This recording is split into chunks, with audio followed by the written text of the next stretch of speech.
Now, Republican Oklahoma Congressman Jim Bridenstine, of course, the subject of this tweet. Thanks very much for taking the time today. Thanks, Jim. It's good to be with you. So to be clear, from this tweet, you said, again, I'll remind our viewers, if Paul Ryan isn't for Trump, then I am not for Paul Ryan. To be clear, you're saying to your Republican colleagues in the House that they should vote Paul Ryan out of his speakership?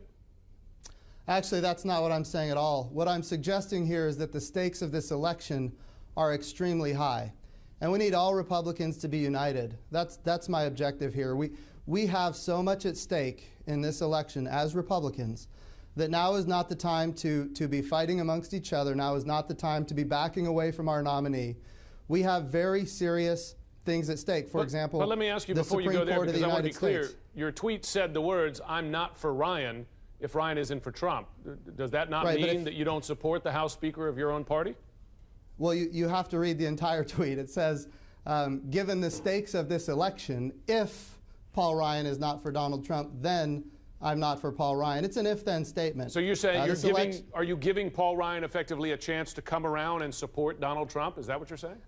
Absolutely. I am encouraging the Speaker of the House and all Republicans to stay on board for 3.5 weeks. That's all we're talking about here. 3.5 weeks. The balance of the Supreme Court hangs on this election. Yeah, but it wouldn't be 3.5 weeks, would it? I mean, if he's Donald Trump's elected president, that's for 3.5 weeks plus 4 years, right? So in effect, you're asking for them to support for the long haul. Well, I'm asking them to support Donald Trump because this election is bigger than Donald Trump. This election is bigger than Paul Ryan. It's bigger than any of us who serve in elected office. The Supreme Court hangs in the balance. Donald Trump has shown us who he will appoint to the Supreme Court, and we know, based on who Bill Clinton appointed to the Supreme Court, who Hillary Clinton will appoint to the Supreme Court. This election is critically important. We have 3.5 weeks until the election.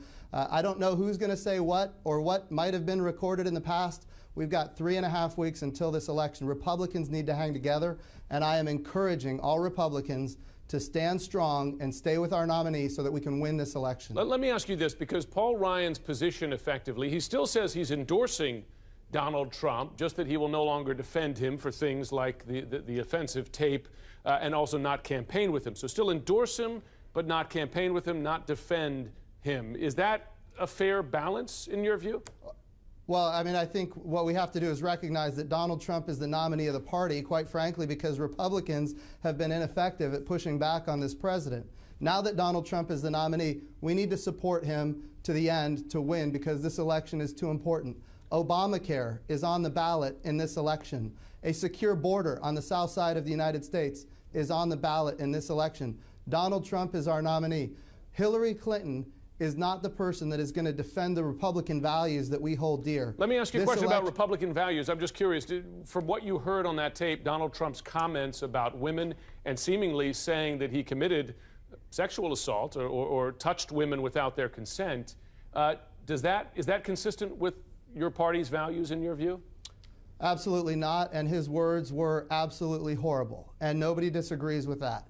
But if you compare his words to what Bill Clinton did, not only as president, but before he was president, he actually did sexually assault Juanita Broaddrick, Paula Jones. He had sex with an intern in the Oval Office when he was president. He actually did these things. And Hillary Clinton, as the First Lady, attempted to silence and shame the women that were victims just to be clear, of Bill Clinton. Based on the tape, Donald Trump did say on the tape that he did these things. Are you saying that he was lying, that he was just bragging about something he didn't do? Well, he has said that he didn't do those things. He said it was just locker room talk. And that's what I know at this point. What we do know is what Bill Clinton did, and we know that Hillary Clinton went high order and said that Bill Clinton's victims were part of the, quote, vast right-wing conspiracy, if you remember that. And she said, we're going to learn more about these victims, and they're going to have a lot to answer for. She shamed and silenced the victims of sexual assault. That, of course, is a continuing question for the voters, and will come up later in this campaign, but we appreciate you taking the time today. Thank you.